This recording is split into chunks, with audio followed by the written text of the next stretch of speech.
What's up, guys? I think we're live here. And we are live. I think I say that every time. I need to mix it up a little bit. Good morning, everyone. My friends. My friends.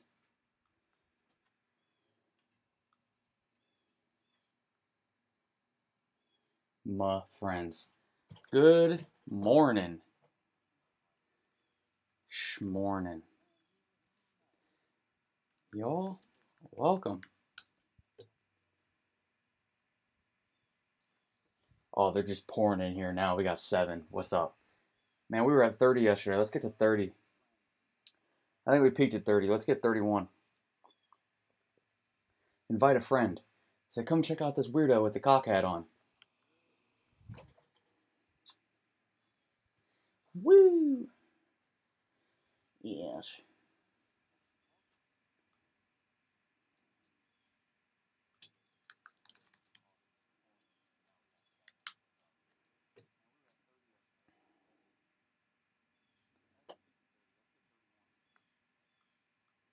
He says Neo isn't showing any signs of slowing down.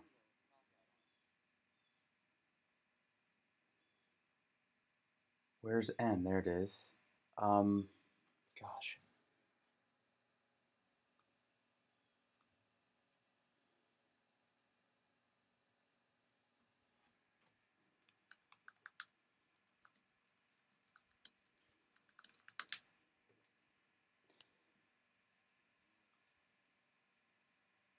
Six a.m. Seattle. Yeah, man. That's why you guys can ride or watch these when you wake up. Because I mean, I've tried to. I don't know. There's no perfect time because I'm really dealing with people all around the world, like legit. A lot of Euros. I have a lot of Asians, some Indians, and so some Filipinos, stuff like that, and some people in Australia too. And the easiest way for me to do it is okay. Central time right now it's 8 a.m. So people may be able to catch me before work, and then 9 a.m. Eastern. Uh, and so the people kind of on the West Coast are like the only ones kind of out in the rain, like left out in the cold. But uh, for them to watch it, like for you guys in Seattle to watch it, and I appreciate you being here. You guys might have to wait like an hour or two, whereas if I do it at another time, somebody around the world is gonna have to wait like 5 hours. So like this time is first off, it helps me get focused for my day to stream this early because I'm Eastern time, like I said. And for me to wake up, uh, since I work from home, I like taking my wife to work. I don't have to, but I like to do that just like because that's like time I can spend with her before she goes to work. Like so, I take and we get the dogs and the dogs put their heads out the window for 20 minutes. I don't know, cute little family time or whatever. But um, like, and then I come home and I start streaming right away, and it's good for my workflow. And then the only people that are kind of left out in the cold are the American West Coasters, but you guys only got to wait like an hour or two. Whereas if I switched it around, you guys would have to wait, or somebody around the world would have to wait much longer. So bear with me. I'm sorry. If we can find a better time, I'm more than welcome to talk about it. Uh, Restless says, Guten Mittag, Noah.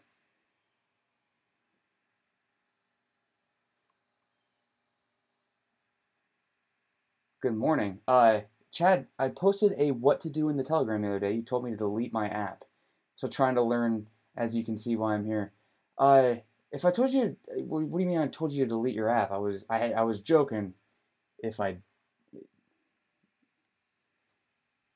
and I think by delete your app, was that your Blockfolio? Yeah, don't look at Blockfolio, man. I think that's what I was trying to tell you. Like, don't look at your portfolio right now when it's bloody. Focus on the fundamentals. I've been doing a shitload of fundamental research the last few days, like reading GitHub repository discussions of like Neo 3.0 and shit like that, and not just Neo, but a lot of projects. And it's just really good to see the fundamental discussions that are going on in the communities and understand. Like when you go on GitHub, like just for instance, like the big Neo debate right now, in that entire community, and that is one of the most constructive communities in terms of how they talk to each other. It's anti-toxic. It's really neat. Like you don't get that with a lot of crypto communities right now. Like Bitcoin community super toxic, right? Litecoin community not as much. And then I mean Bitcoin community is super it's super constructive as well, but there's also a lot of toxicity uh, that comes with being the largest market cap by a lot. But in Neo, it's like everybody seems to be there for the ecosystem. Yeah, it's community projects like a lot of projects, but they have real scaling debates that are being had right now in a public forum, like Eric Shang and Da Hong Fei are balls deep in that Neo GitHub discussion board, talking about how they can scale to 3.0. And it's just really really neat to see because okay, yeah, Neo had to run up to like $192 or whatever, but you look at it and they're talking about by 2020 they want to be the leading blockchain app or blockchain platform for decentralized applications and smart contracts. But you look at it and you see the discussions that they're having, and they're all really constructive, and that's neat. But you notice how early we still are. Like we're still super early, and it's really exciting because when you do nothing but stare at charts all day, or when you don't challenge yourself past what I call level one knowledge in the crypto community, like looking at these projects, okay, you know the basic features and how these coins work, but you don't dig deeper um, to kind of get level two and level three knowledge, for instance. Like you're not just looking from a 10,000 foot view. You actually put it on projects under a microscope a little bit, see how the community acts with each other, past just Reddit, right, and like just Telegram. And it's really interesting to see, and that can kind of help you see the forest through the trees um, when you guys actually start looking into these projects, into their roadmaps, or actually go back and read the white paper and see how the community still talks about the white paper. Is it something that they are cool with still being the roadmap, or do they need to update it? Like it's just really where are they at in development? Are they meeting deadlines? Shit like that. It's pretty exciting. Although I would contend that there's no such thing as a deadline in crypto so far, because white papers are not deadlines. White papers are projections.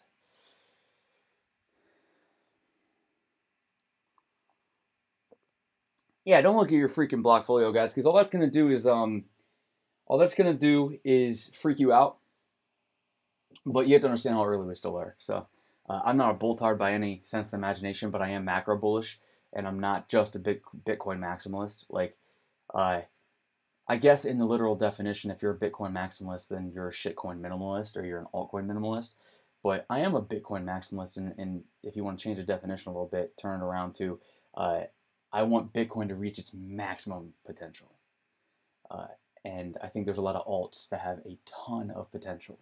So, I mean, think about how many applications you guys use every day on your computer, on your phone, stuff like that, and then on your tablet, and then on your TV now. Gosh, and then turn around and make those decentralized applications.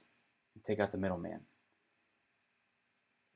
Take out the disclaimers on your phone that say this game can make calls, read your text messages, and look at your photos. And you have to allow that. Like I have an Android, and I downloaded this baseball game yesterday. It's just home run, stupid game, and it wanted to take a look. It wanted to be able to look at all my pictures, text messages, and phone calls, and make phone calls, and all my contacts. And so I deleted it immediately. I didn't let it do that. Like, take out the middleman and shit like that. And like I understand like some of those permissions, but not all of those. Like that app is scheming and selling your data when it does that. Take all that trust-based environment shit out of here and make it all decentralized and make it run on a platform that's scalable. And that platform's token is gonna go crazy. So it's not just all coins are dead. Like no, dude, this shit hasn't even gotten started yet. Daniel Groves, owner of the Cryptocurrency Cafe and new listener. What's up? Hey man, thanks for stopping in here. Glad to have you here. I'm sorry I'm not familiar with the Cryptocurrency Cafe, but if you have some a link or something you want to post in the chat, feel free, man. Restless Native says Nick trades video says bullish Harami on the Bitcoin one day. What do you think? You think decent reversal? So let's look at what a bullish Harami is so everybody knows. Let me, there we go. If you're new around here, join my Telegram. Link is in the description. So a bullish Harami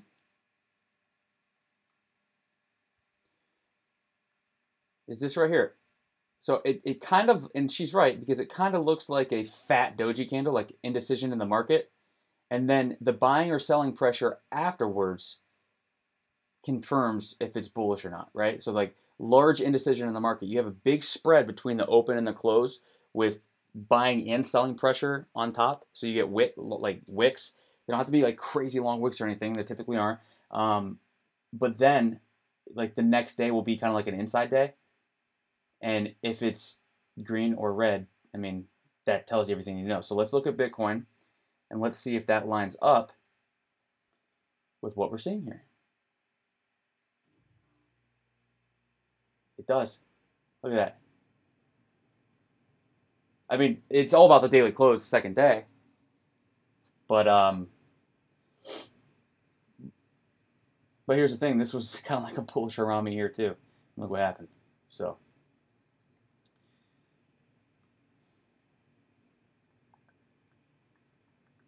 And no, this isn't red right here.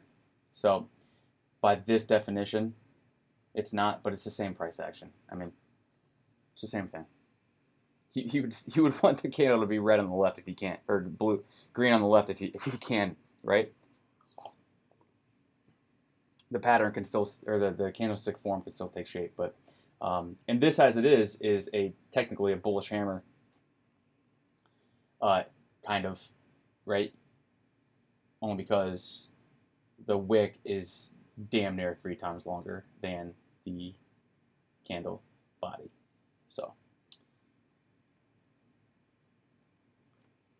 So yeah, I mean, yesterday was, for all intents and purposes, an inside day, but it was a good day. We got some buying pressure, and then I woke up this morning and price was around like 63.30, and you're wondering how it's going to react after that, and then we have this, it's kind of like a falling wedge here. It breaks out. So there you go. On the 15-minute, and if we zoom out to the 4-hour, I mean, still denied by the 4-hour 20 EMA. We had a good run up yesterday, but it got denied by it. So, I mean, some good places to place shorts. There's like, gosh, this 4-hour 50 moving average, which is also the 1-hour 200 moving average, pretty much. That is going to be good resistance when we get there. That'll be super solid resistance. But if we look, guys, at Bitcoin, man, the shorts are skyrocketing. I mean, they're absolutely skyrocketing. They're setting themselves up for failure. We're going to get a massive short squeeze. It's just a matter of when. Will we drop down to 5,800, 5,700 in the meantime before we get the short squeeze? Gosh, that's...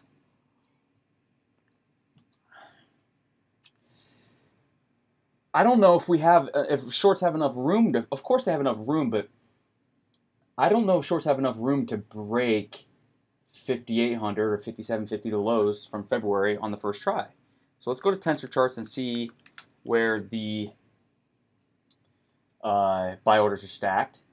Like, they are stacked. The sell orders, guys, if you look at this, that is a lot of selling pressure comparatively to the buying pressure. That is a lot. There's not a lot of buying orders.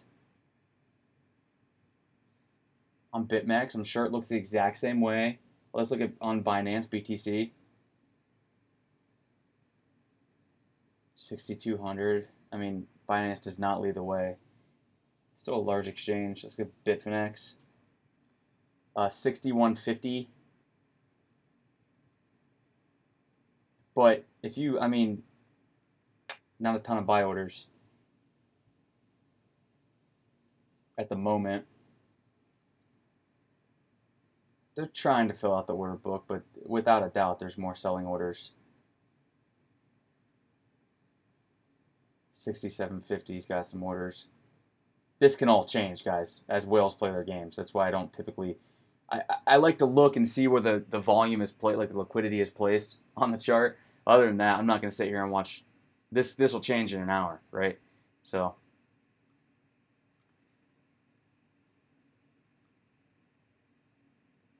Everybody do me a favor. Go to my Twitter, please, and like this tweet. I'll put the link. I'll make it easy on you. Please like this.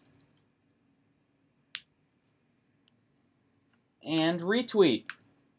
Let's get some more people on the arc.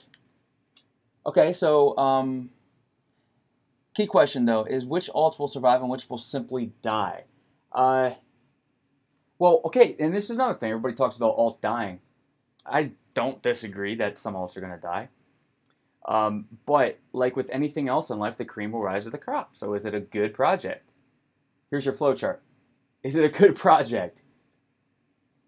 Okay, no. Do you know how to tell if a project is good? If it's no, just stop. If it's yes, move on.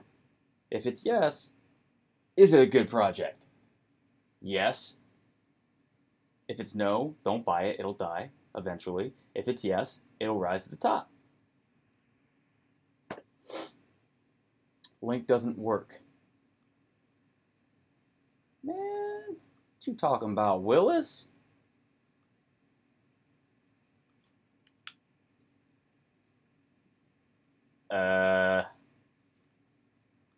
Here. Let's try this now. There you go. Is it not working again? Oh, now it works. Yeah, it didn't work for me either. That's crazy.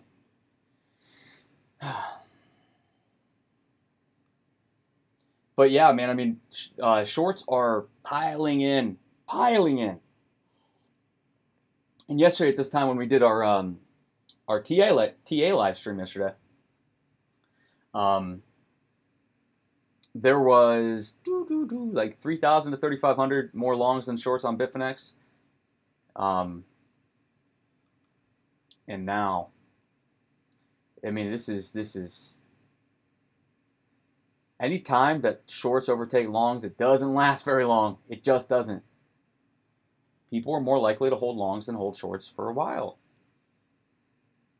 That's why if you look, nobody can argue with me on that, because if you look, longs have spent so much more time than shorts, and we'll go to the 3-day chart to represent this better. There we go. Longs have always spent way more time than shorts being greater in capacity. So, or in quantity, excuse me. So, you know, why would that change? You know, come on. Because when shorts close, they got to buy. It's just more buying pressure. Doesn't mean we're going to enter a full-on bull market right now, but it does mean that, you know, there's levels of this shit, man. So let them overextend themselves. There are 2,002 more longs than shorts right now. Great job, Bears. You guys are really killing it. So yeah, man, keep stacking them long orders, but spread them out. You little shits. So let's fib this entire move. On the 3-day, this is damn near becoming a bullish hammer. If we can get some more buying pressure and close this, what's the 3-day close tomorrow? Goodness. You get a significant bullish hammer off the 886 the entire move with shorts stacked up. Yikes.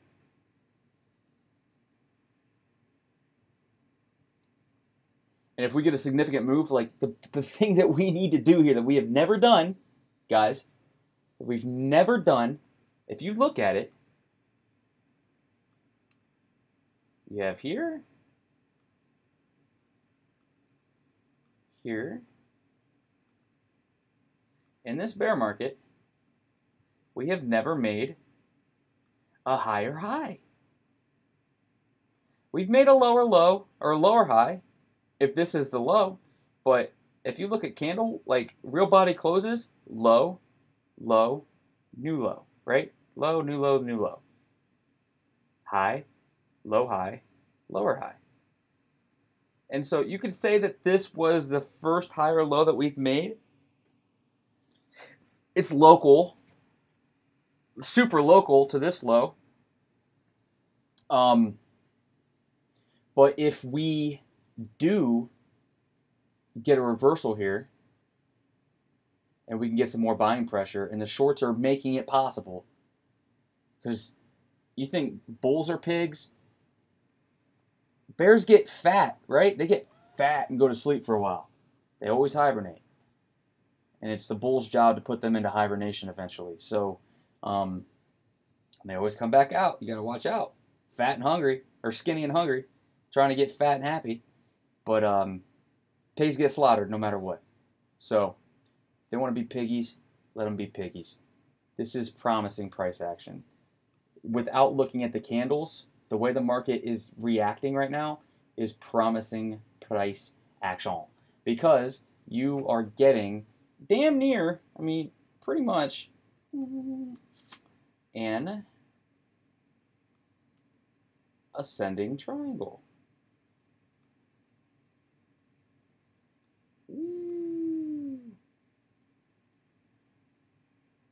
Run out of space. There we go. You draw it like that. You can draw it like that. Doesn't matter. I'm going to draw it. But there you go. Here's your ascending triangle.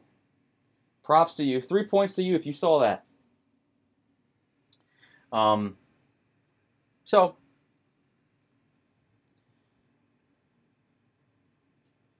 if you want a long at the bottom of this, go ahead. Just know we'll be stopped out and don't use high leverage.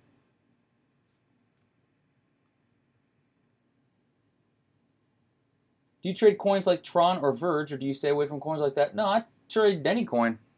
Doesn't mean I like them.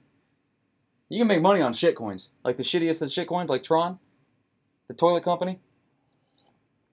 I've made a lot of money on Tron, Steffi. A lot of money has been made on Tron. Last all season, we bought it at $230 and sold the last of it at $1,900 or something like that.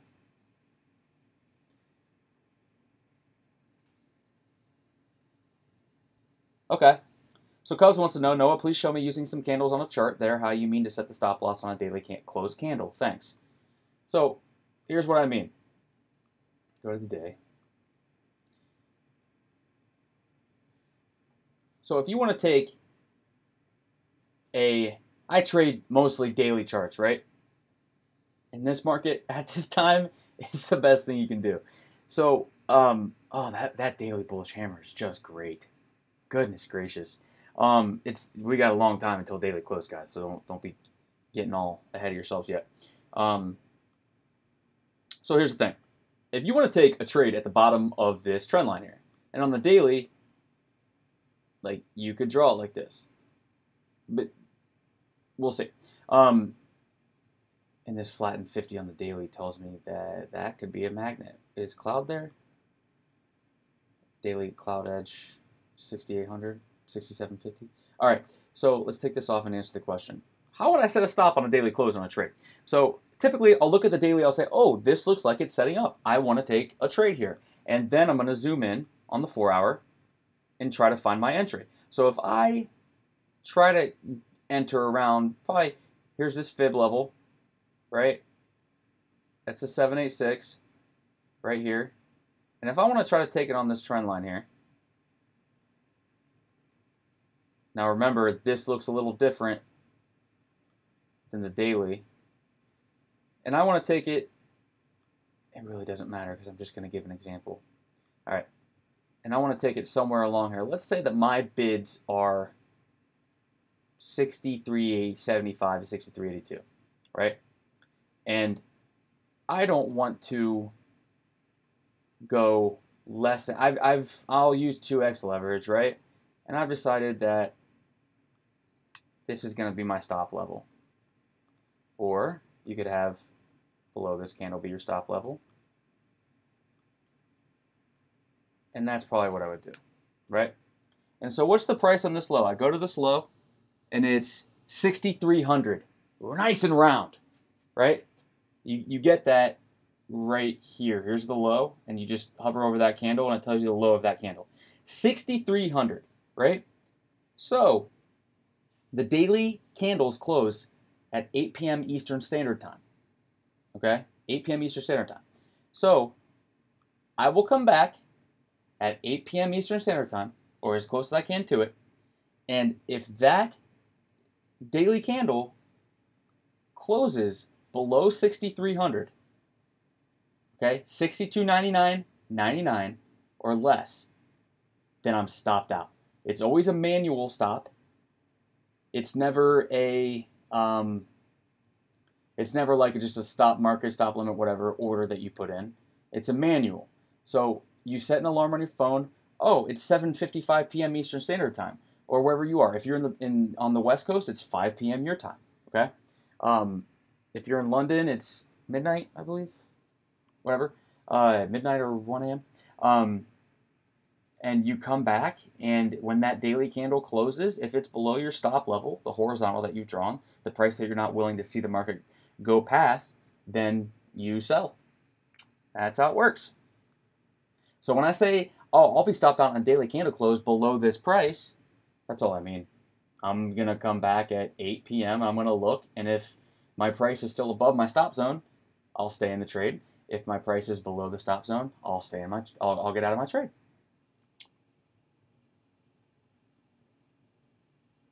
The shittiest of shit coins.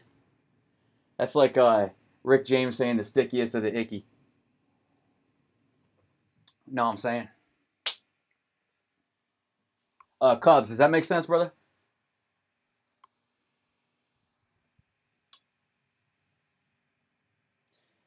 Yeah, Steffi, we do not discriminate on trading. If there is a coin that has a setup, I don't care if it's used to provide toilet paper to the Taliban. I'll trade it.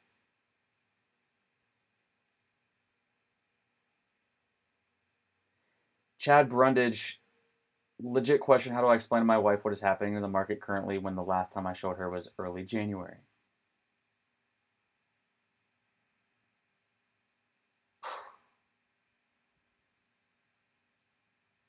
You don't?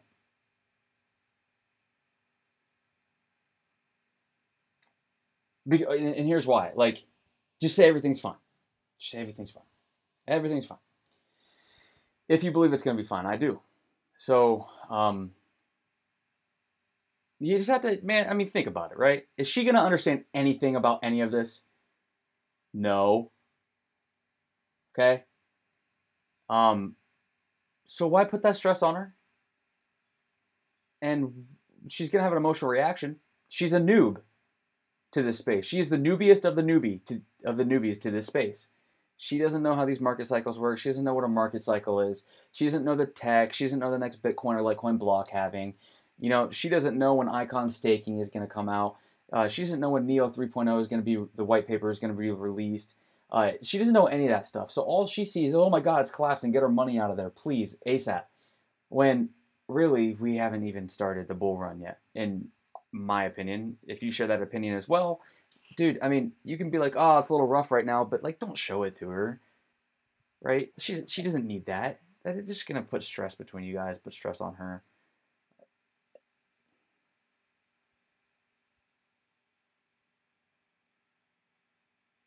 I did not say Taliban coin. I said a coin that provides paper to the Taliban. I would, if I can make money off it, I'll make money off it, as long as it's not like super unethical. Like Taliban, they have butts too. Uh, So Steffi says, so you don't do automatic stop losses? Very rarely. Very rarely. Because the thing that you learn the longer you're in these markets, guys, is that the higher time frame wins. It truly does. And everything that happens on like the 15-minute chart is just chop anyway. Chop, chop. Normal price. And by chop, chop, I mean normal price action. Normal price action. Like, you can get lost in the 15-minute and 1-hour charts. So if you're newer to this space, like, I can't stress it enough. 1-day charts, minimum, until you learn what you're doing. If you want, and then if you want to trade 4 hours, sweet. If you want, and then once you've done that, you can scalp 15 minutes. The hardest thing you can do in these markets or in trading is 15-minute scalp attempts. That's a lesson in masochism. That's terrible. That's a terrible idea. Exactly. Yeah, she said, I try to explain to my mom, and she just says to stop putting money into it or to sell at a loss. Most people won't understand. They won't. Most people won't understand, guys. I mean, do you have conviction for this? I have conviction for this. I am here because of the fundamentals more than I am because of the money. That's why I've been fine in this bear market overall. Like, yeah, there's days when you get anxiety and stuff like that, but um, because I'm human, everybody's human. But overall, you read what's going on with these projects, and I spent a lot of time looking at this shit, and something different, a spark that I didn't know was there when I first heard about Ethereum and Bitcoin got triggered, and I've been obsessed ever since. It has dominated my life ever since. For like 2 years now, it has. You dick off with it for a few months, and it's not something you take crazy seriously, and then you really start looking into it, and it takes over your life because it's something that you believe. So if you guys ever like worked a job or even a career and you haven't been in love with it and you haven't been able to find the passion to carry you through a 60-hour work week because it's something that you love and you're not miserable the whole time, you're not counting the clock to see when you can go home, like, that defined me in my sales career before this. I did very well, and I enjoyed it, I guess, but I wasn't in love with it. And each day that I went into work, it seemed more like work. And then, I'm a long-term thinker by design. I just am. It's just the way that I am. And so I'm sitting there and I'm thinking, shit, man, is this gonna be my next 30 years? I have a business degree. I'll just kind of float along, do well, but never have like a fire lit inside of me. It's something that I'm so insanely passionate about that I wake up to do that because it's what my soul tells me I should be doing. And I never discovered that like until crypto. Like, one problem I think with having a business degree is that, yeah, you're a jack of all trades, but you're a master of none. And there's not a lot of things in business to be passionate about. There's just not. Um, maybe you like uh, managing people or something like that. But do you like working for other people? Do you like being told how much you can make and waiting for your breadcrumbs to fall to you? Now, I wasn't making breadcrumbs; I was doing well, but um, it wasn't. It was less fulfilling. It was diminishing returns as time went on. And then I discovered crypto, uh, and when I finally went down the rabbit hole, I haven't been able to pull myself out of it yet. Like, I would say that 70, 80, 90-hour work weeks, which is what I put in now, are way easier than any 40-hour work week in my corporate career. Oh, sorry. Here you go. Thanks for that, Chad.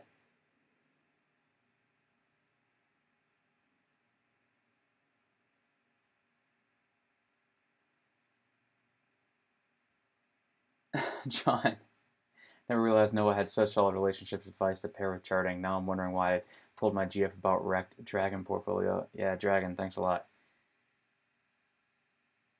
You managed to convince your whole family to buy BTC in December, and friends and workmates.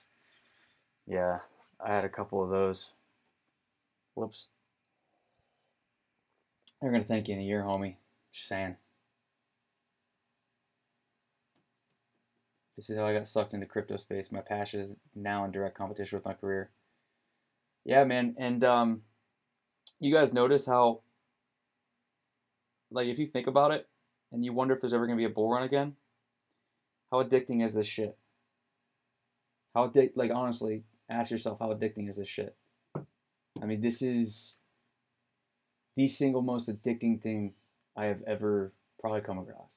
And I don't have an addictive personality. I don't. So, I mean, there's a couple things I can spend a lot of time doing: crypto, playing baseball on PS4, um, hanging out with my dogs, right? But um, but just ask yourself, how easily addicting is this shit? Like the idea of financial sovereignty and the idea of, you know what? Like everybody that gets into crypto sees a light at the end of the tunnel they had no fucking clue was there. And everybody that gets into crypto has, it's not just about financial sovereignty or a transparent public ledger and a break off of the current financial system, but fundamentally it's about giving yourself a chance that you never had before against the 2% that were never going to give you a chance. And when you got your big break, you were going to be uh, a high level manager or executive working 60 to 65, 70 hours a week, managing people and answering to somebody higher than you with a golden parachute who doesn't give a fuck about you, just cares about the bottom line. That was, and hopefully you'll be out of debt in 20, 30 years and retired by the time you're 60 if you're lucky. And that's what society has sold us as how we should live our lives, right?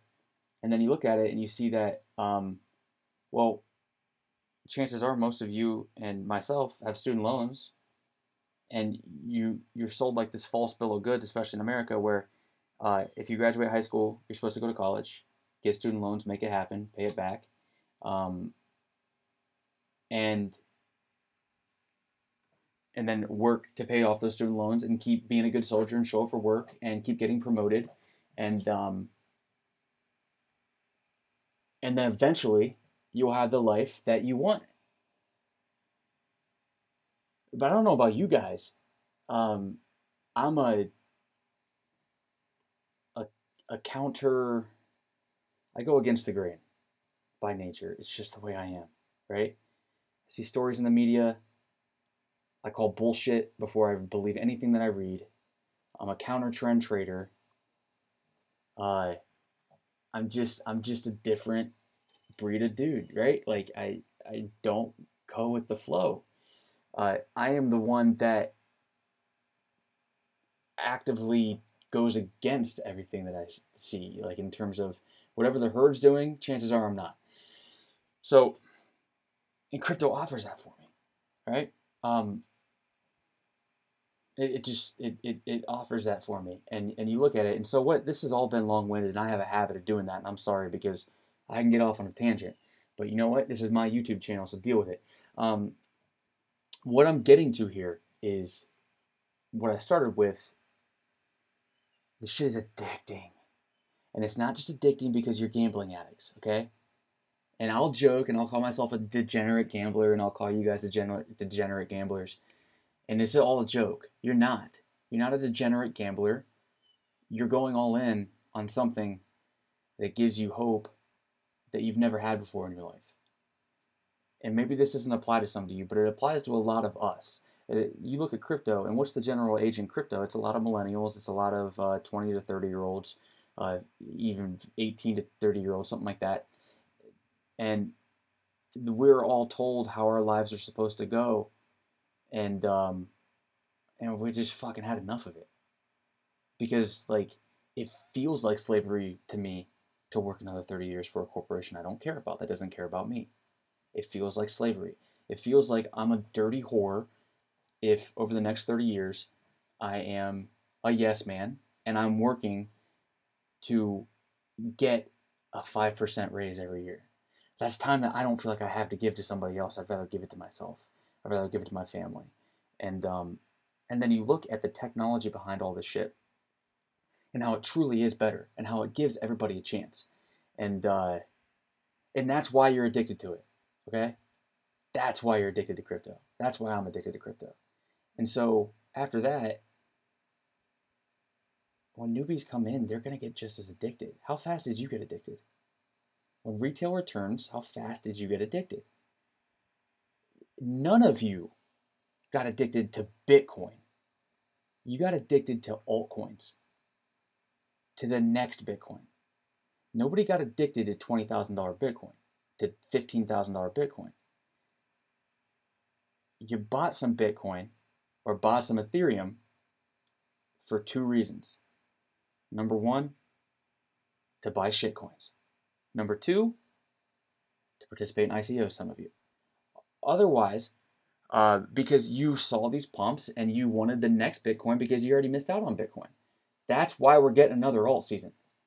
Okay? And that's why next pump is always bigger than the last pump.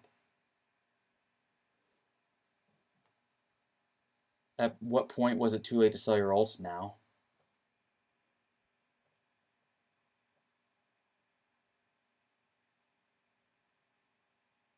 But Restless, I'm going to challenge you on that, man.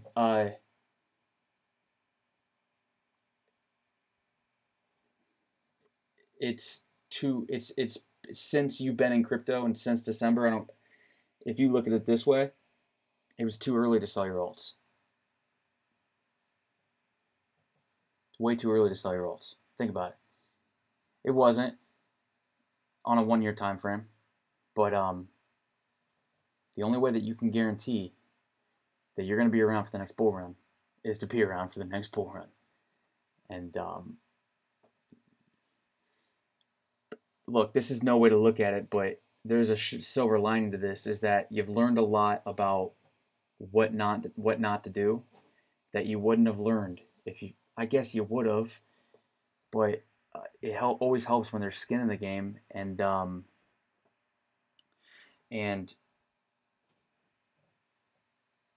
if you would have sold your alts, you wouldn't have learned a painful emotional lesson that you're learning right now that the next generation is going to learn. So there's a way to look at it. You know, whatever you need to say to get yourself through this shit, you need to do it. And one way to do it is, okay, it was too early to sell my alts. I learned a fucking hard lesson, and it will come back around. Okay, it will come back around, and it'll be bigger than before. Because human greed doesn't change. These projects are developing. There's a lot of good projects. I don't listen to Bitcoin maximalists. I fucking love Bitcoin. I am big on Bitcoin. It is everything to this sector, but it is not the only thing. Okay? Like, there's gonna come another time when all the sellers are out of the alt charts, and that is your spring on any buying pressure. People FOMO back in. There you go.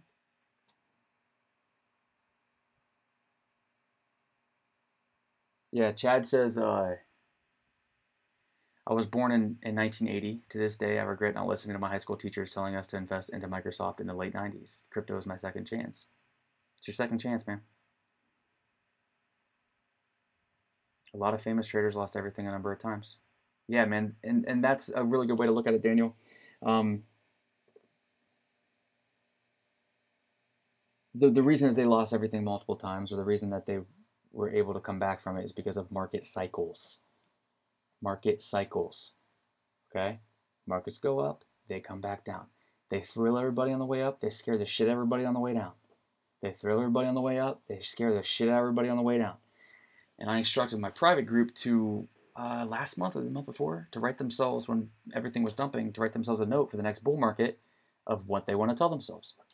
Because you'll be so thrilled and optimistic that the inverse of, so the one minus of this entire equation that you're going through right now of emotions is going to work against you. You're going to be your own worst enemy. Markets are designed to take money from you. So just future-proof yourself, man. Write yourself a note and look at it. Set an alert on TradingView for your coin, and when it goes past it, that's your alert to, when your alert triggers, that's your alert to read your letter to yourself. And tell yourself whatever you need to hear about taking profits, or selling at the right time, or what your goals are. Maybe you open it up, and when you have a chance to seize those goals financially, now's your chance, you know? So shit like that works big time in a bull market. And I'll certainly be here to tell you guys when to sell and stuff like that. But um, there's a lot of people that still want more and think that we're just gonna keep going up like the U.S. stock market, right? Which crypto's gonna have gigantic dumps again, and it's gonna have gigantic pumps again.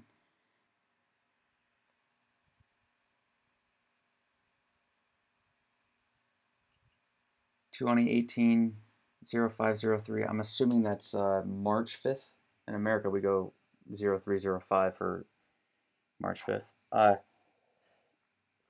Juan all-time high. Where the fuck did I go wrong? You're gonna learn a lesson, man. Juan's gonna be 15, 20 bucks before you realize it. Just don't go wrong, man. Would you buy into a cheapest masternode, include paying for a remote server, or buy more VET to earn their VTHO? Hard to know what to do. If there was one masternode that I would buy right now, it would be Zcoin, XZC. I have a hard time saying that fast. XZC. Sounds like XCC. Zcoin, and it's like $12,000, $13,000 right now, and you need 1,000 of them. All-time high is like 200 bucks on that coin. It's like $13. It's a phenomenal project. I'm a big fan. I'm a massive fan. I always have been. And back to all-time highs is 17x, something like that. So other than that, like an amazing staking coin right now is Lux.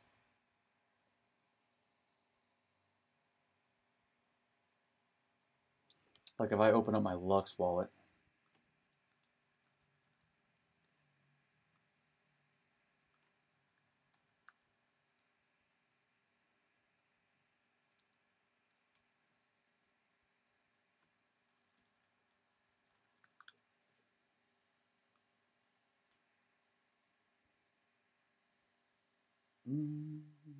where are you at?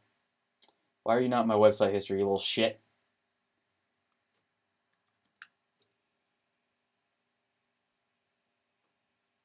Where the fuck did the online web wallet go?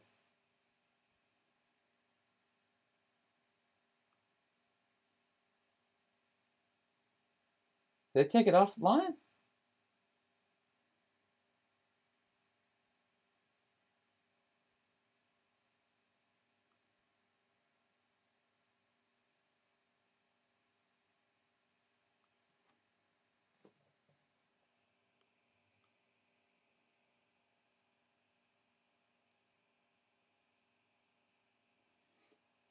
Where is products? There we go.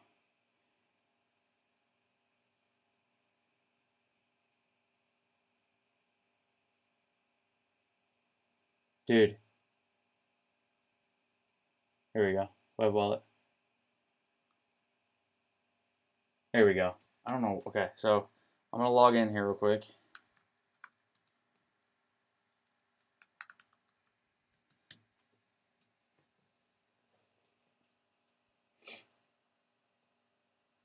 Like Lux is, and I'll show you guys my Lux portfolio. I'm just holding it. So I started with like 600 Lux, 590 or something like that. And this bitch is staking up a storm. I think Lux will be a $100 coin next bull run. And look at all, like, dude, I'm getting 0.8 Lux, so like 580, 600 Lux.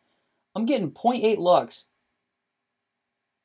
Like, once to twice a day. I got 3 stakes on the 4th.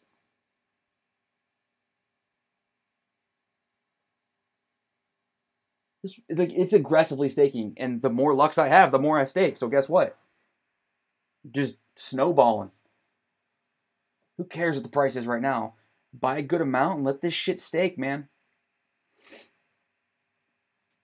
This is getting ridiculous. I get emails all the time. New stake, new stake, new stake. So just since the 3rd, so 7 days, so 1 week. 1, 2, 3, 4, 5, 6, 7, 8, 9, 10. And in 7 days, I've gotten 8 free Lux. Sounds about right. Shit's crazy. I love this project. I fucking love this project. The staking is crazy. John, if you go to the Lux wallet, they have the price on there. Don't even log into Cryptopia. There is no need. Unless you want to buy some more Lux or Pack. I'm kidding about Pack. Yeah, it's been rough, man. But guess what? Every crypto chart in history pumps and then has dumped. And then it's pumped and then it's dumped.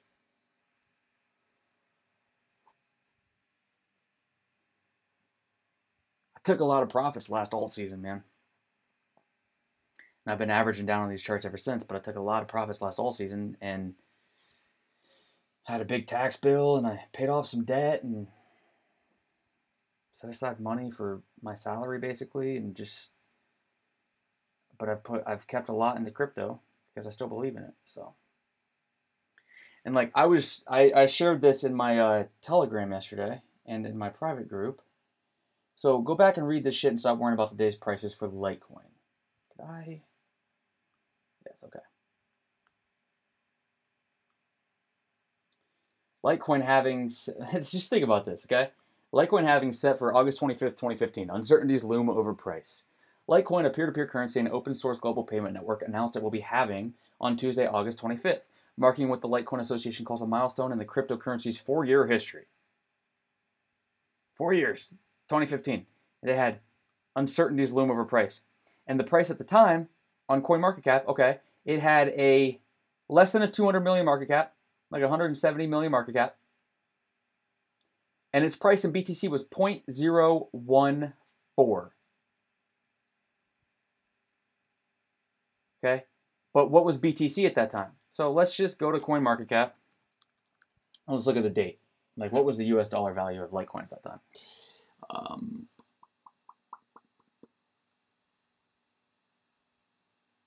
So August 16th, 2015. And I'm getting to something. Oh shit, you can buy with credit card right on CoinMarketCap. You savages. Okay. So if we look at right here, here's August 18th. The price was $3.87. $3.87.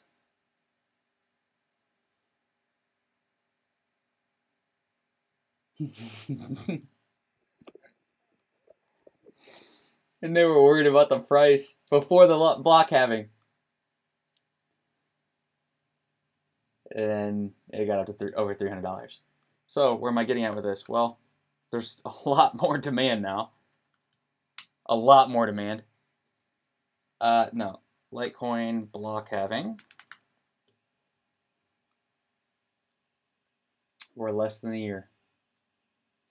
So what does that mean? Well, back then, go back to this article.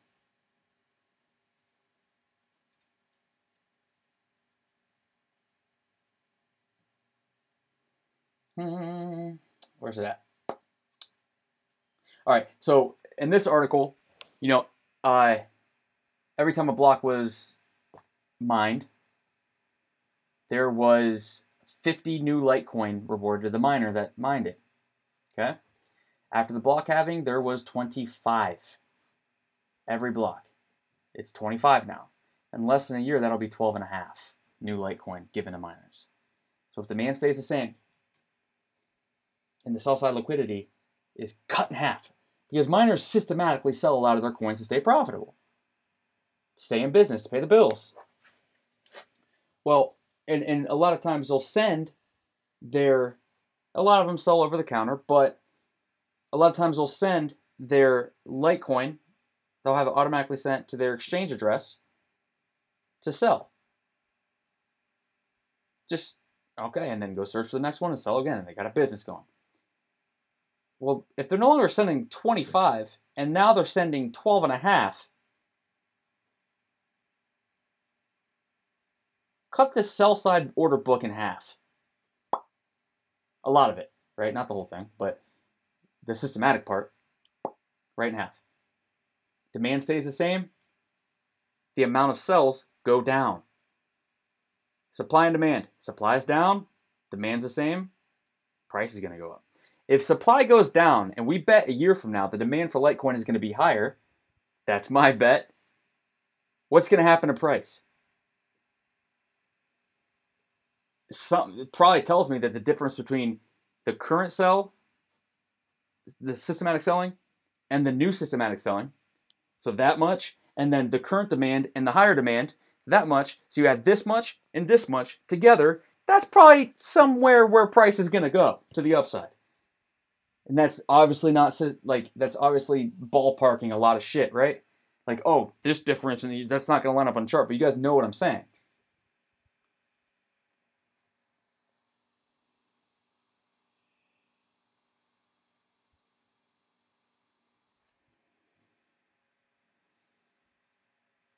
What was my biggest ROI? Z Classic. Check this out. I show this once every 7 streams, but last alt season, before last alt season, would you buy this chart? I am. This was, what was the date on this? December 19th, 2017. This is the beginning of the arc. Look at that.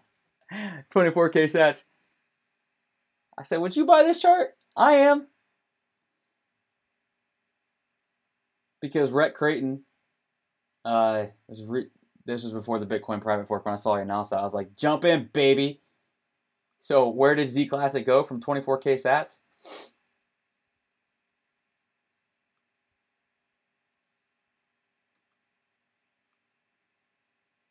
This 24K sats was right here. And then we sold like right there. I got a 4,400% ROI from it. Like right around there. Yeah, it went up a little bit higher, but if you zoom into the daily,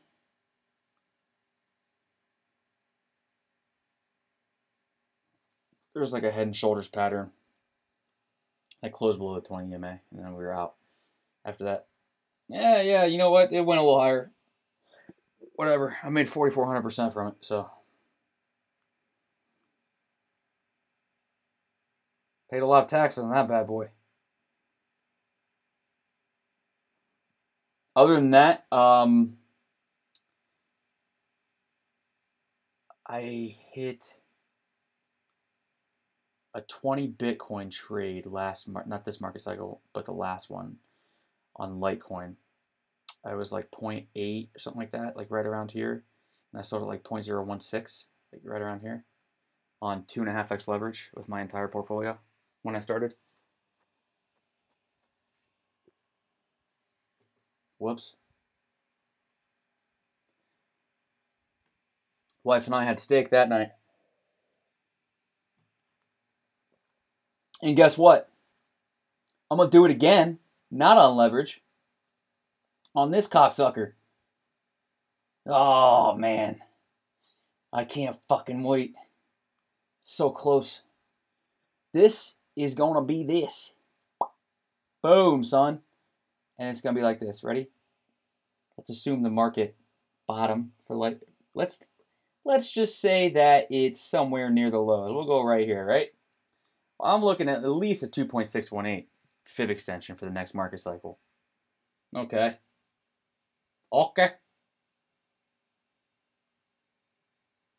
That's a 20x from here. Oh my god. So Icon would be somewhere near like $20, $20, $25 for next market cycle.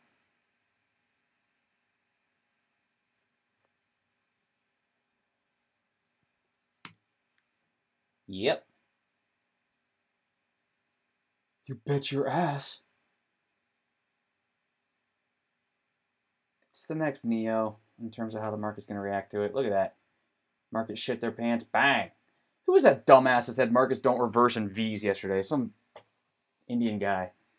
He probably blocked me because I said he was wrong. He says markets don't reverse in V's. Oh, really? This is why we're close, guys. Look at this. Come on. Look at this. Take the moving averages off. Who gives a fuck at this point? Just look at this. What's that tell you? Bang! Right? And then look at this. Not that one. This one. Look at that. Markets don't reverse in V's. Really, dumbass? What's that? What do you call that? Huh? That's why we're close. You getting excited yet? Let's look at this. Markets don't reverse in V's. Really? What do you call that? Dumbass. What do you call that?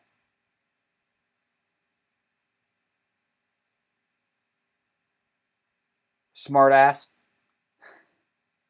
It's like saying that. What do you call this? What do you call this? Oh, I got one for you. I got one. What do you call this? Huh?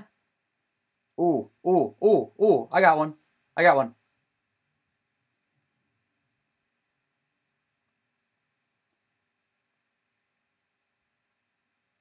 What do you got? There you are. What do you call that? For fuck's sake. It's called 6 to midnight. That's the 6 to midnight formation. Yeah, that's what that is. I got one.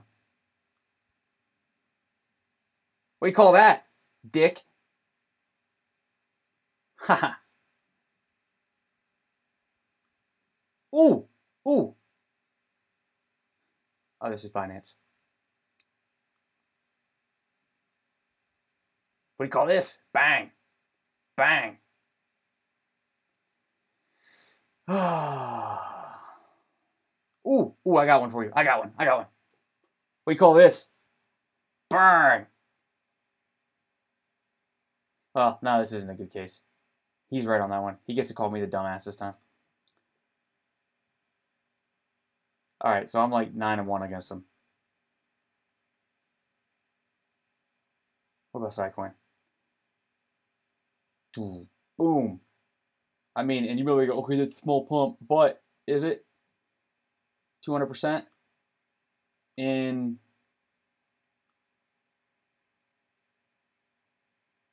40 days? Good luck getting that in the stock market, you dick.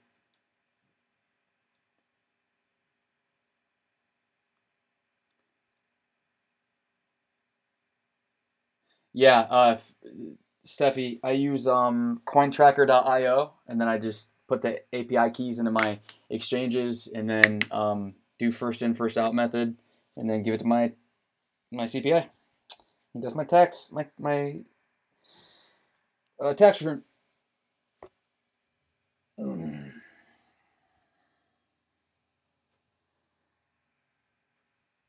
I mean, no risk, no return. Yeah, but buying here isn't risky. It's not risky. You know what are the chances that you're going to get out in profit if you buy here?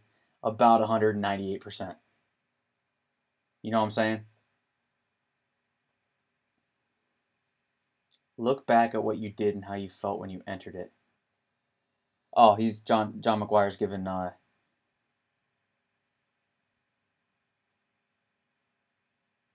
Brendan says I have the Mercury Lux Core wallet. Just use the online wallet, man, the web wallet. Come on, bro.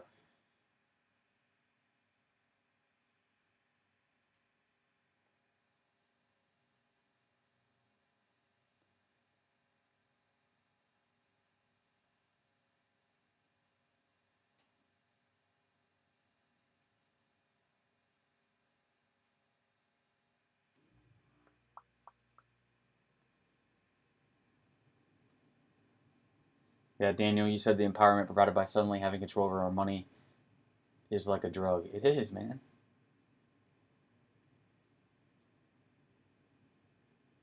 It is for sure.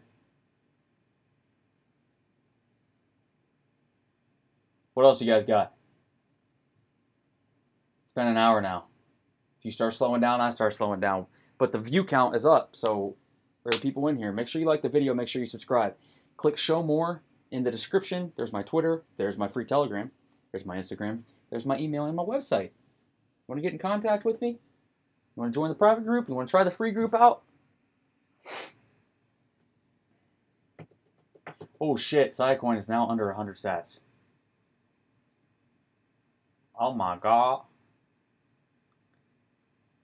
Oh my god. Had any luck with airdrops?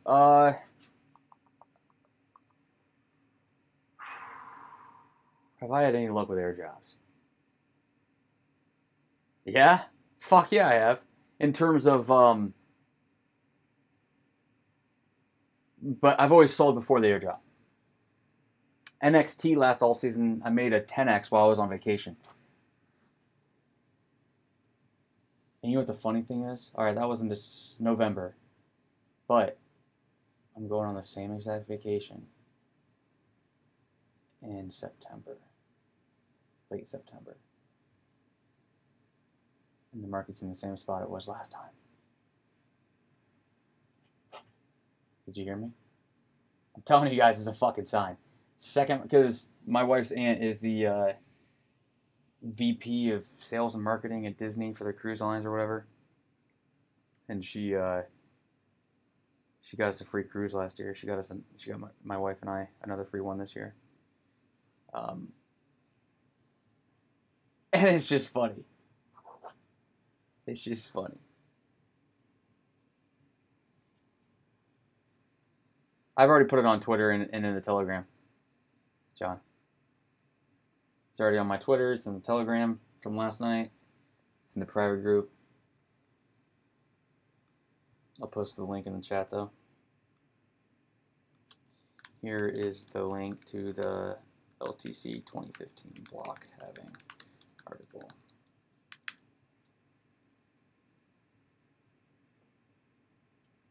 $27. Where are all these people coming from, you savages? But yeah, in terms of airdrops, like, it's crazy because I remember before last all season, I think it was like last August or September, XLM did an airdrop, but XLM was less than a penny. And everybody was calling it the biggest shitcoin ever because it and Ripple were just bleeding out. And they hadn't announced like an IBM partnership or anything like that. But Stellar has done a bunch of airdrops where they just give people Stellar and hope that it ups the usage of the network or whatever. Well, they did that before last all season, and nobody gave a fuck. The price barely rose, nobody gave a shit, and then it went up to like almost $1 on the bull run. Like, Stellar was one of the best performers last all season on the USD chart. If we take a look at it.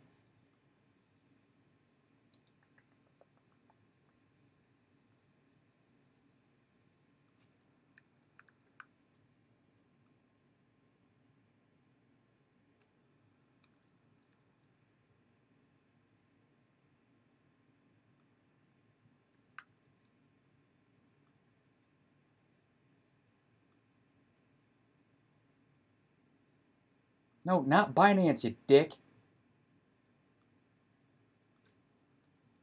It's STRUSDT. Poloniex. Where are you? Oh, you're already on here. I keep forgetting. Where are you at? You're hiding from. There you are. There you are. Oh my goodness. Oh, told you it was less than a cent, like down here. Last October. I remember this shit, guys. I've been around for a minute. So you take it from the bottom to the top, almost got to $1, and that's 10,000% ROI. And they did this little airdrop somewhere around here. Nobody gave a shit about it. But, you know, look at this market cycle. You think these people were freaking out? Oh my God, look at that. Look at that. Look at that shit. You guys are freaking out about this on some of these projects. Get the fuck out of here. Look at this. This was your everything back then. Oh, wait. Wait, no. There we go. Sorry. I'm a dumbass. First rule of the arc. I'm a dumbass. This was your everything back then. All-time high at 8.5 cents or 8 cents. Oh, fuck.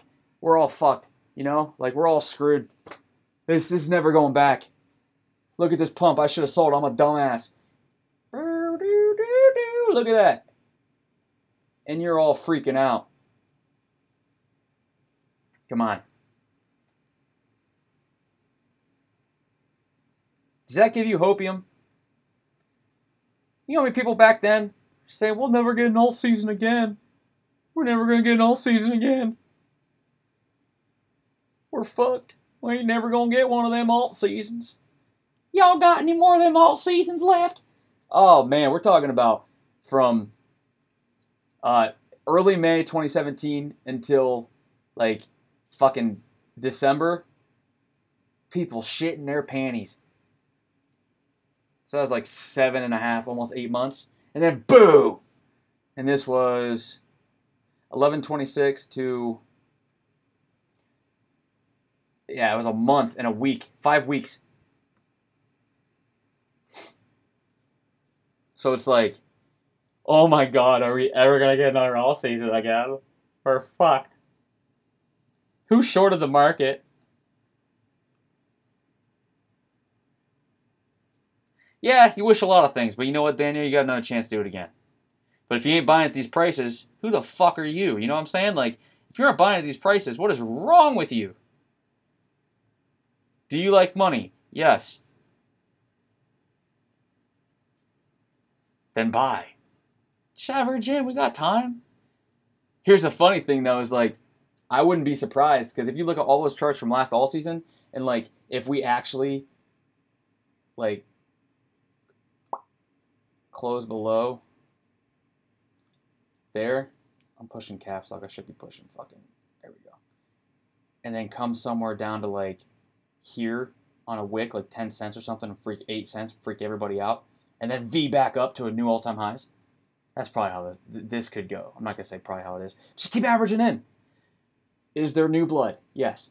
Are you buying some? Yes. Average in. Set aside a stack, say, oh, I got $500 I want to put in a cellar. I'm going to do 10 buys. Okay? I'm going to do 10 buys at $50 over time, and I'm going to get my average. I'm going to get my average. Right? Like, I'm going to buy $50 a week of Stellar.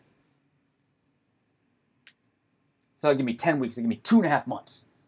2.5 months to get my bags packed. If that's what you want to do. You'd be good to go. You'd be good to go. What's the worst that could happen? It reverses trend and it's going higher and you have a confirmed trend and you get to buy it? No, it's fine. But you want to buy somewhere low. All-time high of 95 cents. Current price 22 cents. Yeah. When you buy at 22 cents and it goes up to, let's see here. So if we, what fib extension is this? Go from the top to the bottom of the market cycle. Holy shit. I don't even have, good God.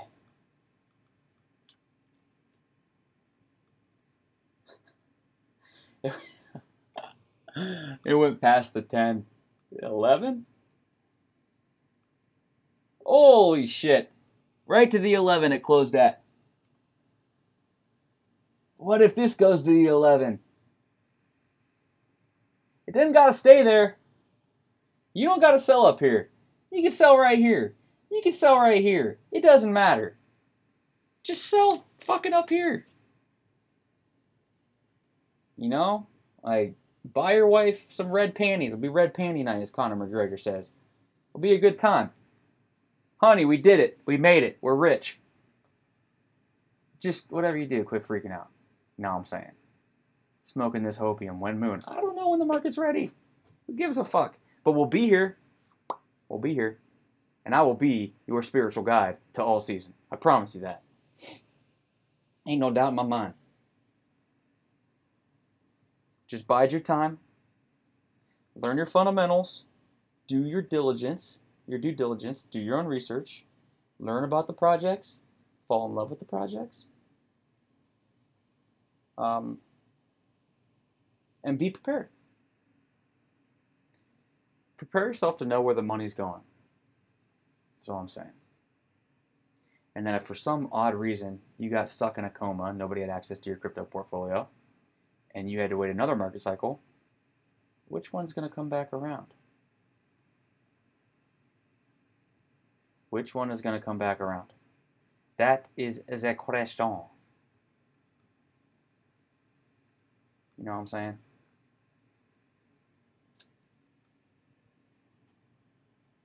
It's always fun to talk about this shit, man. Especially in this environment. It's fun to talk about this shit. Because you can get a little, all the depression and all the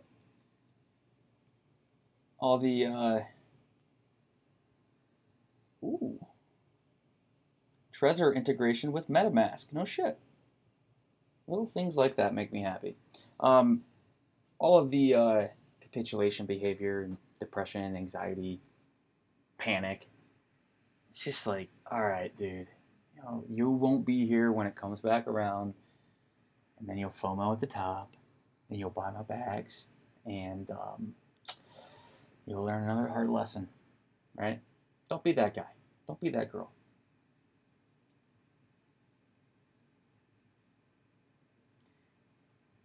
I would say, Daniel, that the depends. Are you a trader or are you an investor in that project? I know a lot of people like Elastos, but do you want to hold after the airdrop date?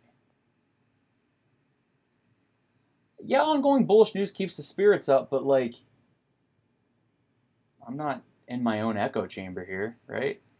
Like, I know I know what's going on in the markets. I do this every day. I know that it's not fantastic right now, but I also know that we going to the moon, and it's fun to talk about that. On ramps appearing everywhere. You guys realize that yet? Was it a Harris poll yesterday in the U.S.? 41% of people said they would never buy Bitcoin. Again, I told you guys I'm an against the grain human being. The first thing that I thought about was 59% of people are willing to buy Bitcoin. Are you fucking kidding me? Or are open to it? 59% of citizens? That's a lot. That's a lot. That's exciting shit. You think 59% of America are people that could buy Bitcoin bought last time? Hell no. We haven't even gotten a retail ETF yet. So what do I mean by that? Well, this Solid X, VanX1, CBOE1, you know, those are for large institutional investors, 25 BTC or $200,000 at a time for a share. Like, those are for big people, big whales. Like, they haven't bought yet, right? There's only 4 million more Bitcoin left to be mined, and the ETF hasn't happened yet. The writing is on the wall. Yes, a lot of us are stuck holding some bags we would have rather sold at the exact all-time high. But all my bags are staking or they're deflationary as fuck. Staking platforms are deflationary as shit. So what do I mean by that? Well, Neo, VeChain, Icon will have staking, Lux has staking, or deflationary as shit. Litecoin is gonna have a block halving in less than a year. Bitcoin, come on, only 4 million left to be mined. Like,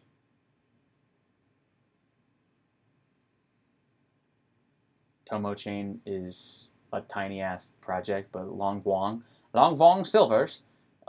What's Tomo Chain's market cap right now? 20 million?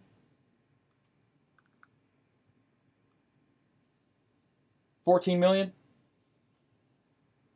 And the project lead from NEM, which is a top 15, top 20 market cap now? Where's NEM? 17? From currently $1 billion project. Their project lead from the beginning is now Tomo Chain's founder. Hey! Quit barking. No, sir. But their founder is now, or their project lead is Tomo Chain's founder and project lead. Tomo Chain's a $14 million market cap.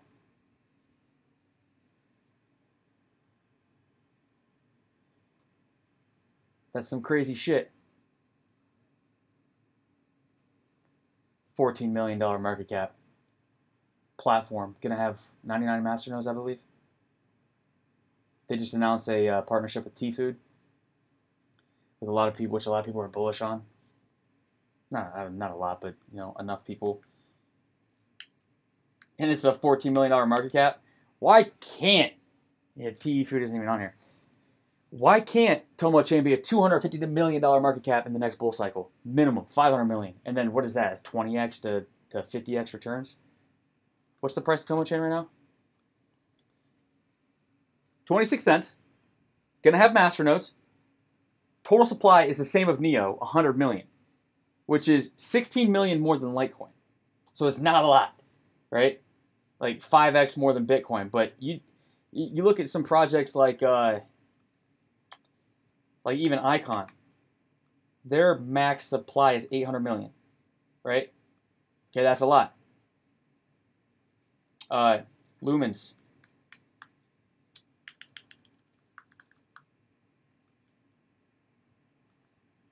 $104 billion. VeChain, their total supply currently is 86 million, 86 billion, right?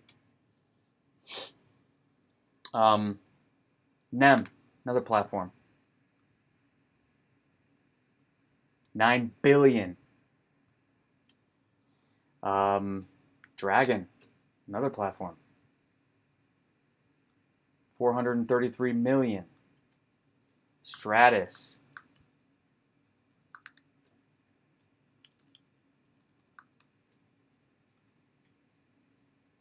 okay, about 100 million. But what was Stratus's all-time high?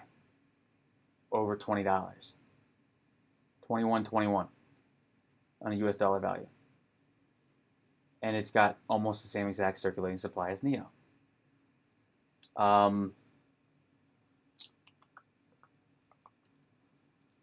What's Wanchain's? 210 million. Over double of Tomo Chain. Let's look at some of these other platforms. Ethereum, not a ton. But doesn't necessarily have a max supply, 100 million.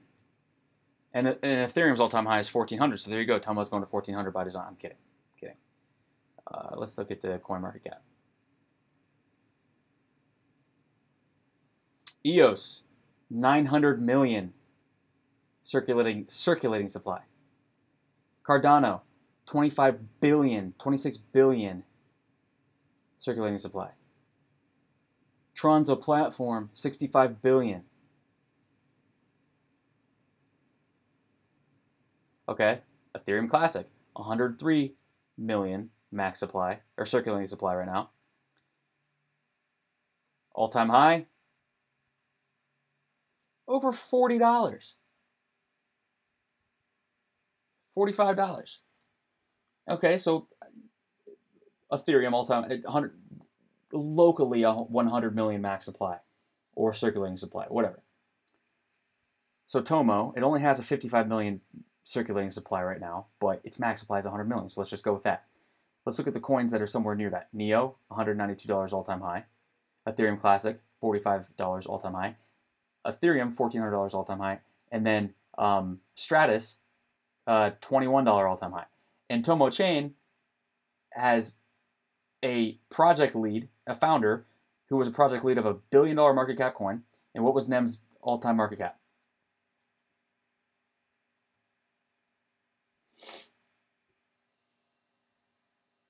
$16 billion, above $16 billion.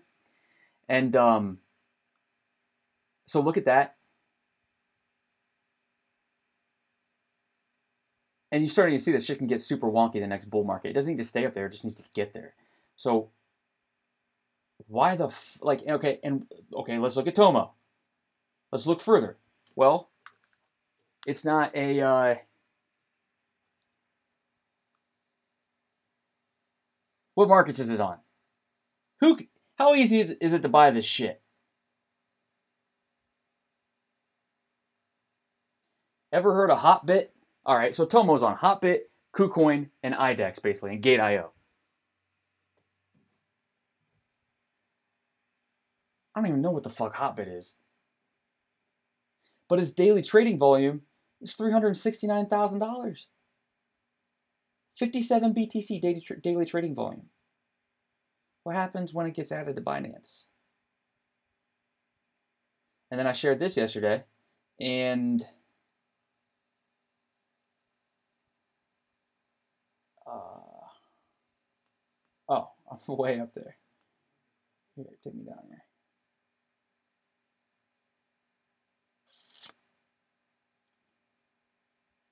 All right, so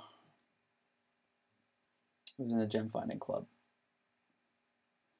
All right, their first Ask Me Anything written version with Long Wang, Wen Bui, and Tu Win. All right, so this is the guy that was the project lead on NEM. They did their Ask Me Anything, and the first question that was asked was, "Well, what are your plans to be added to exchanges?" And yeah, 99. It's a masternode coin, also, for fuck's sake. 100 million max supply, 99 masternodes. Come on, it's ridiculous.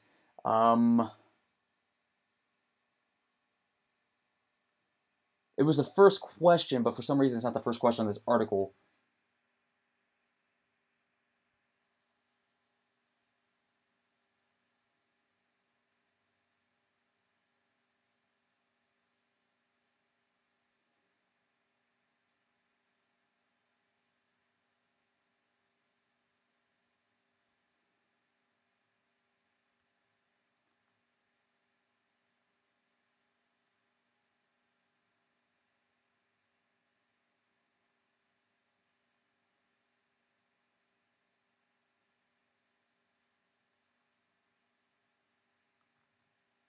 They're doing airdrops, so masternodes and airdrops.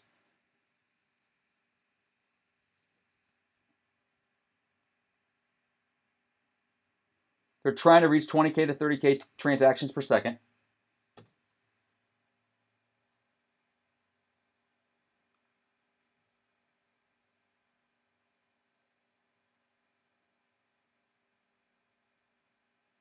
They have at least enough funds for 3 years. Well, fuck, I'd hope we get an alt season in 3 years.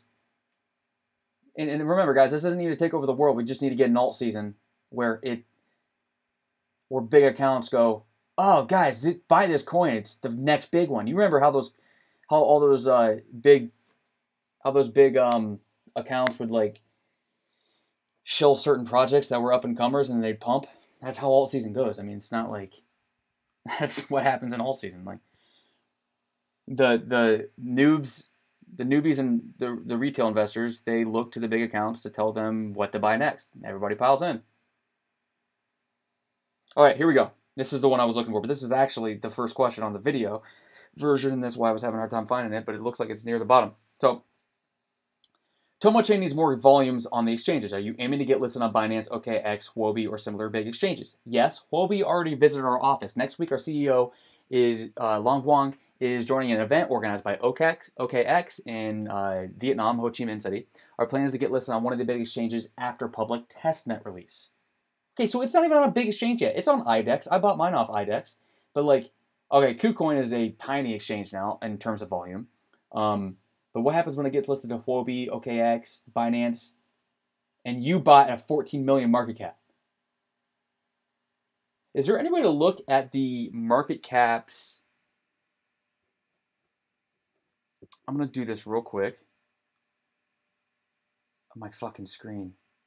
Well, it doesn't matter. I'm reading to you guys. I know that you can't see it, but it doesn't really matter. So I'm going to go to Binance real quick. And I'm going to try to see what the smallest market cap is.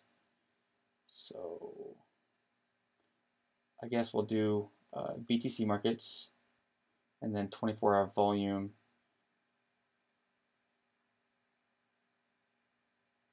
Bancor has the lowest. And so let's go to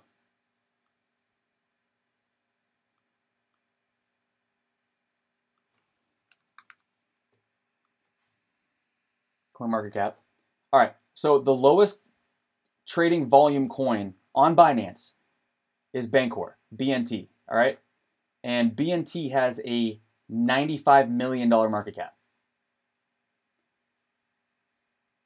So if you take 95 divided by 14, it's 6.78 times the market cap of Tomo.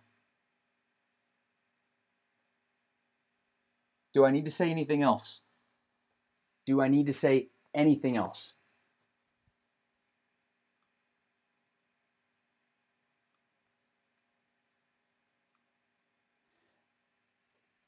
Tomo is one of my cheap, hot #1 alt picks for the next bull run, to be honest with you.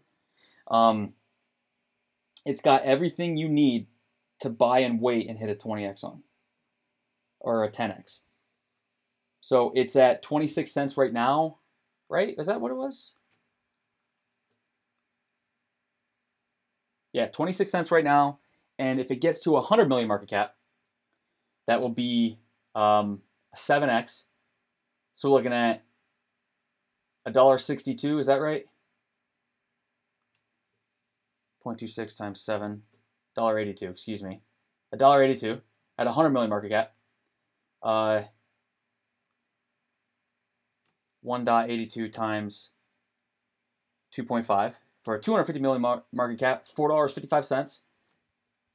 And divided by 0.26, that is a 17.5x. So we'll multiply that by 0.26. Yeah. And then we'll multiply that times 2 for a $500 million market cap, $9.10. And then another 2 at $1 billion market cap.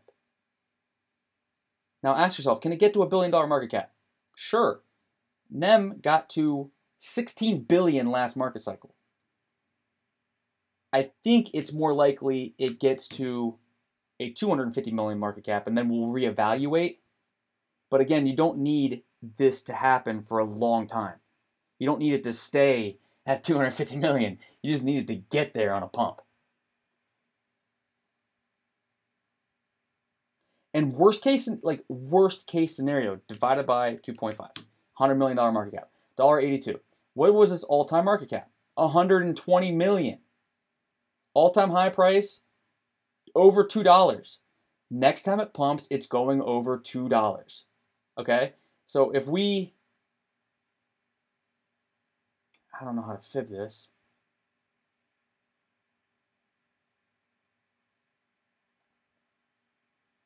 I'll have to use another chart to fib this. So 216 down to, yeah, what was the all-time low down here? All right, so it's that new all-time. Okay, so we'll say 25 cents. 216 down to 25 cents. All right.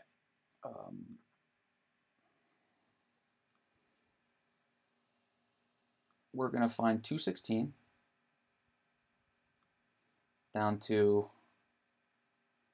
we'll go 20 cents just to give it some room to go down further. A 2.618 is like my minimum pump target. Well, 2.272 is, and that's a 4.65 or $4.64. So that's like right above our $100 million market cap. And the most basic alt pumps during all season go to 2.272s after new all-time highs, 2.618s. Okay, and that's $5.30. So that's probably like $125 million, $115 million market cap. So from current prices at 26, that offers you a 1,800% return on investment. And remember, this is a masternode coin with airdrops, with a project lead from a $16 billion project. What's it going to take to pump this? Not a lot. It's not going to take a lot. But they're openly saying that they're talking to, Huobi was just at their office last week, and then they're meeting with OKX, right? Do you even need Binance at that point? Probably not, to be honest with you. A lot of projects that were only on Huobi or OKX, which when it was OKCoin, And also KuCoin lasts all season. I mean, Dragon's basically only on KuCoin, and its market cap, I think, got almost to $1 billion. What a fucking disappointment. Yeah, it got over $1 billion, and it'll go back there again. It'll go to $5 billion next. I don't know about that, but it'll get back to $5. These shit's pumped, man. Look at that. What's taking longer? The fall from all-time highs? Or the rise to those all-time highs? This is probably 50 times longer than the actual rise to those all-time highs. 20 times. It's not going to take long. Wave your left hand if you're real. Spokeswoman from HST showed me that they were just about to be listed on Binance. He was wrong. Apparently, Binance store potential lists. They have so much clout. Strong case or Tomo chain. Yes, strong case.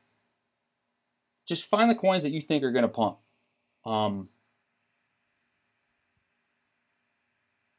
The only reason I can think that Tomo chain wouldn't pump is Long Wong died. And the market died. Other than that, oh, nice, dude. You got Dragon at ICO? Did you sell? That's amazing. Dude, my fucking slumber score is out of this world. I cannot wait till I can start using that shit. Like, I'm not... Dragon is one I'm not worried about because look how much they're hiring devs and shit. Their problem is that fucking exchange, man. KuCoin. That's awesome, Daniel. I've actually never done an ICO. That's not, like... I don't want to have my funds locked up that long, and I could never get into one. And I don't know. It's not never something that I was like super able to do easily. So I just stick to the charts now and like fundamental analysis. Yeah, all you had to do was say the word Disney, and people were like, "Oh, Disney," and that one of their board members is, or one of their executives is from Starbucks, or used to work with Starbucks. Used to be an executive at Starbucks or board member or something like that. It's gonna pump again. I'm not even remotely worried about it. Yeah.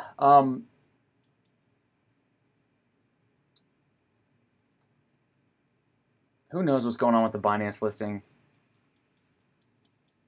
You get scam coins like Sky getting listed on Binance and shit like that. Like, I don't know.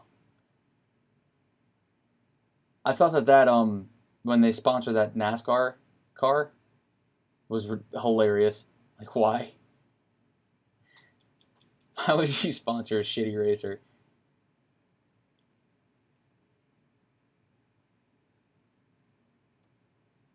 Hilarious. Make sure you guys like the video and subscribe. Please follow me on Twitter. On Twitter? What's going on Twitter? Are we going in?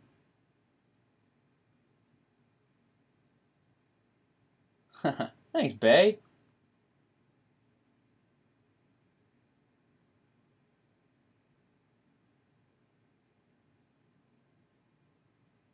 Dude, thanks, man. It means a lot. He's an ICO analyst at Bitcoin Bravado, and he's saying I'm going parabolic next bull run. Thanks, man. Yeah, I think a lot of people on this list are going to go parabolic next bull run, to be honest with you. I've got my little buddies on here. Man, I got a lot of buddies on Twitter that's like the same generation of crypto Twitter profiles as me. And they're good fucking people, and we all have like similar followings sizes, and we just root for each other.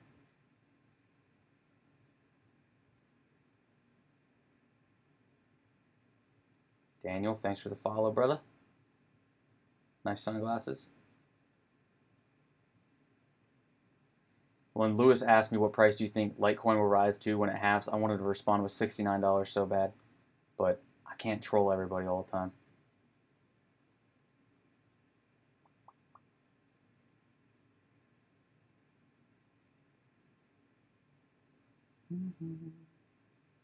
You have like currency fucking inflations and like currency devaluations across the board. You look at like Zimbabwe and Venezuela and Turkey, and you're like, oh, government fiats fail. You don't fucking say. The average like good lifespan of a good government fiat historically is like 50 years. Like, yeah, we haven't even gotten started yet.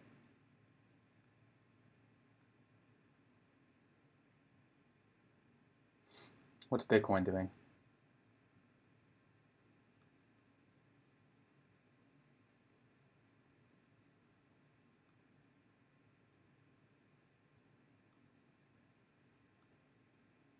This daily candle is everything. If we can get a bullish Arami set up, like close, like it's a big deal. But all right, there's 2230 more longs and shorts. Keep on doing your thing, shorts. We gonna squeeze the shit out you.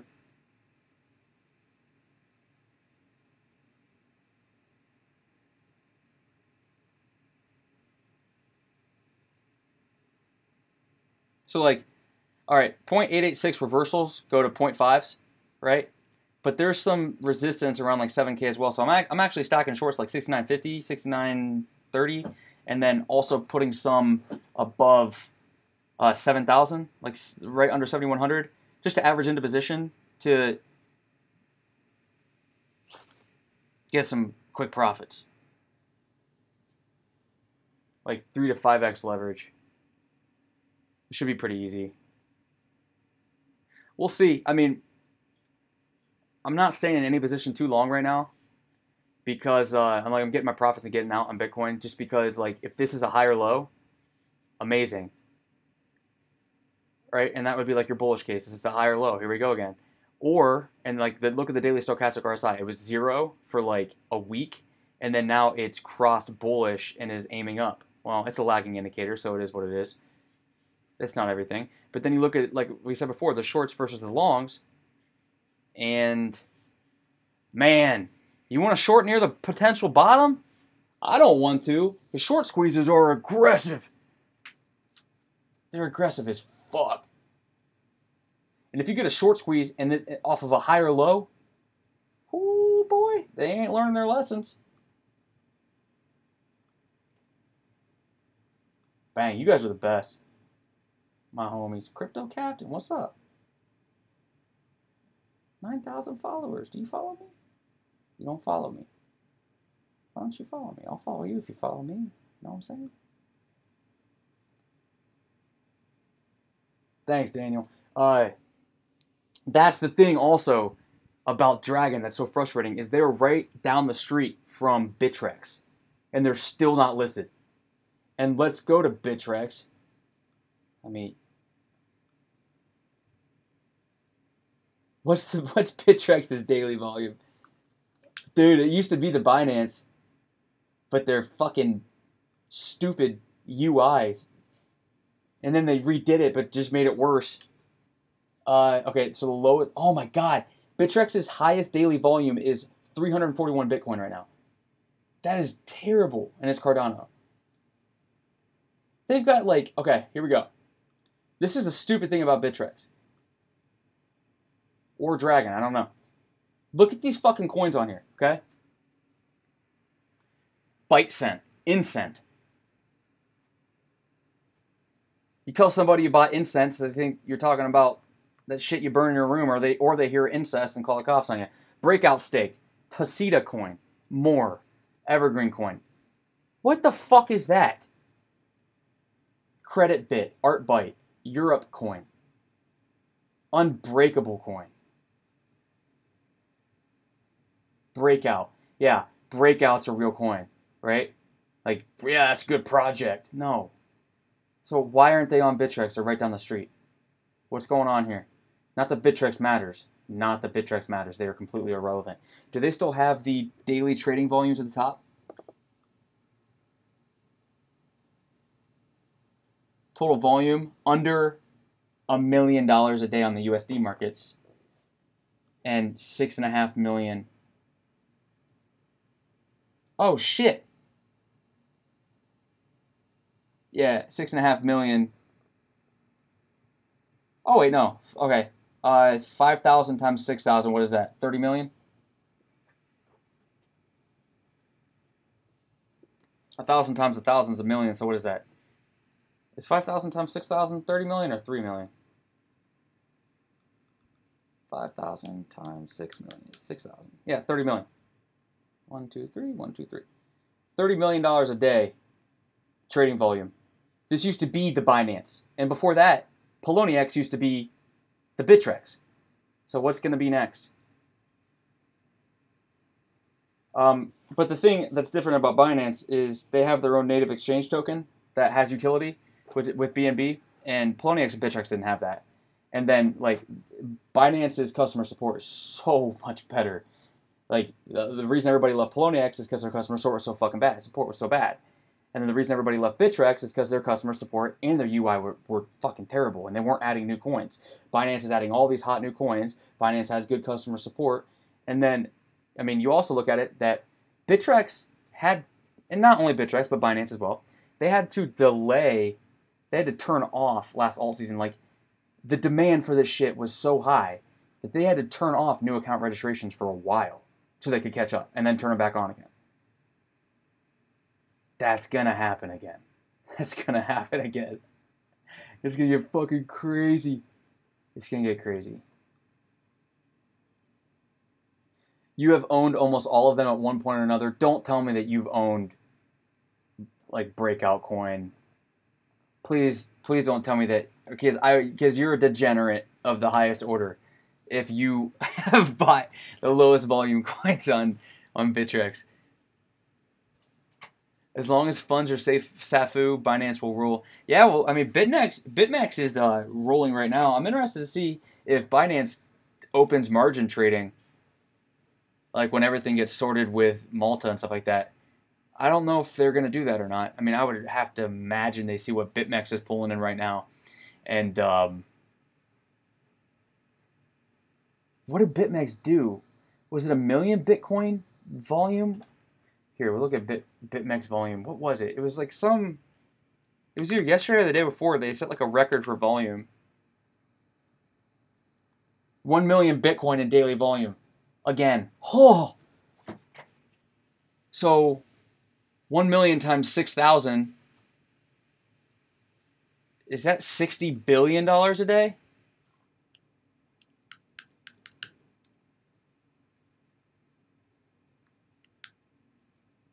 All right. 1, 2, 3, 4, 5, 6, 7. $64 billion a day. Or 1, 2. All right. $6.4 billion a day in trading volume on BitMEX. Like, what in God's name? That's a lot. That's a lot of volume, man. In a bear market. It's like, what's that shit going to be in the next bull market? Which is, in price action is, or in price expansion is sooner than later. Sad but true. Hey, you know what? As long as you didn't get wrecked, you don't want to get stuck in those illiquid shit coins. You really don't.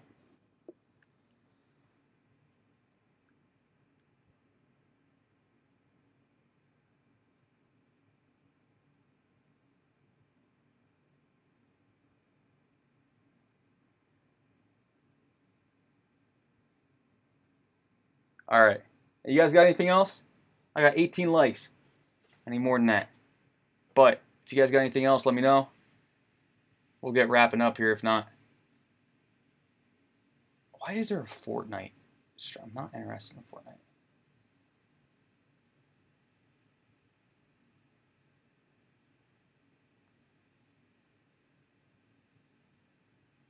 Looks like I'm picking my nose. I need to stop doing that. I am not picking my nose. I'm doing this. I got a little antsy. A little antsy in the pantsy. You know what I'm saying? So what have we learned today, boys and girls? When Litecoin halves in less than a year, it's going to go psycho. Lux is an aggressive staking coin with a low max supply. Well, it's got a 60 million max supply, but most of that supply is locked up for the next 4 years, 5 years. So it's got a low max supply.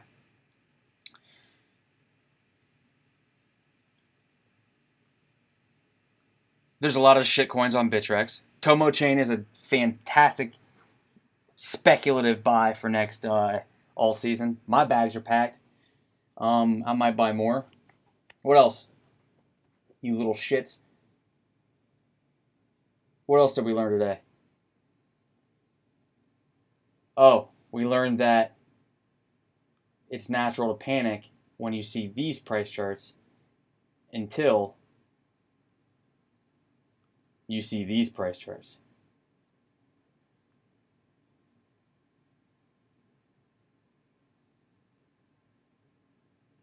Do you see that? And you're like, oh, I get it now. Same shit over and over and over and over and over.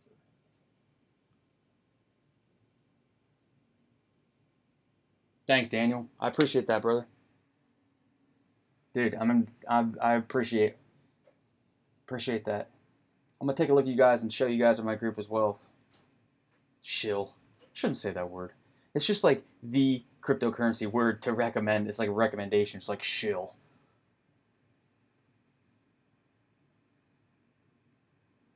Yeah, man. Have them check out the Telegram. That's my bread and butter. That's how the arc was started. In the description. Make sure you guys follow me on Twitter. Yeah. So I appreciate everybody watching, man. I do. If you missed the start, just go back and watch it over. Tomorrow is Saturday. And what time do I have a haircut?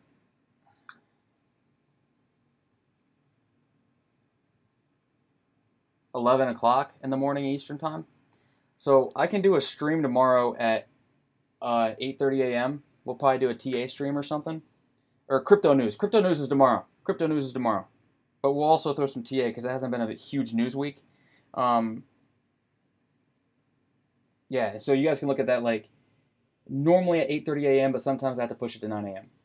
Just depends. Eastern Standard Time. And we'll do that for like an hour to an hour and a half, and then I have to go get a haircut, and then I'll come back and I'll jump in the private group for a while, and I'll jump in the Telegram for a little bit as well. So this Telegram is amongst the best. Thank you, Mosina Shaheen. I hope I said your name right. All right, guys. Have a great day. Finish out the week strong. And I'll see you guys in the Telegram and the private group. Thank you very much.